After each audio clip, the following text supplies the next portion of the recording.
আসসালামু আলাইকুম। সবাই কেমন আছেন? আপনাদের সাথে আছি আমি মাহমুদুল হাসান খান। আজ আমরা জানব ঢাকা ও তার পার্শ্ববর্তী এলাকায় নামাজের সময়সূচি।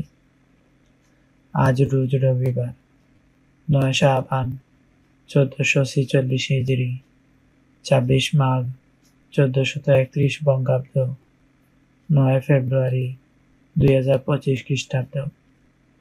আজকের ফজরের ওয়াক্ত শুরু ৫টা ১৮ মিনিট, শেষ ৬টা ৩৪ মিনিট।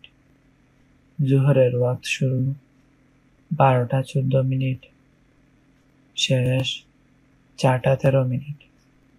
আসরের ওয়াক্ত শুরু ৪টা ১৪ মিনিট, শেষ ৫টা ৪৯ মিনিট।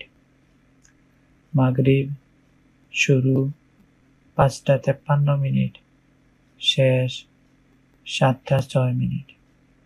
ইশার ওয়াক্ত শুরু ৭টা ৭ মিনিট, শেষ ৫টা ১৩ মিনিট।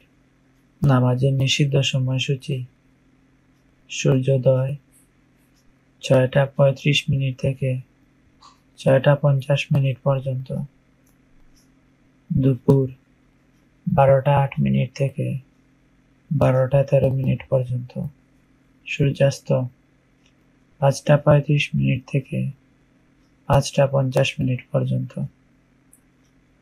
নফল নামাজের সময়সূচি: তাহাজ্জুদ ও সেহরির শেষ সময় ৫টা ১৩ মিনিট, ইশরাক ৬টা ৫১ মিনিট থেকে ১২টা ৭ মিনিট পর্যন্ত, চাশত ভোর ৬টা ৫১ মিনিট থেকে দুপুর ১২টা ৭ মিনিট পর্যন্ত। এই ছিল আজকের ঢাকা ও তার পার্শ্ববর্তী এলাকার নামাজের সময়সূচি। আল্লাহ তাআলা আমাদের সবাইকে নেক হায়াত দান করুন, সুস্থ জীবন দান করুন, সমস্ত গুনাহসমূহ ক্ষমা করে দিন। আমিন।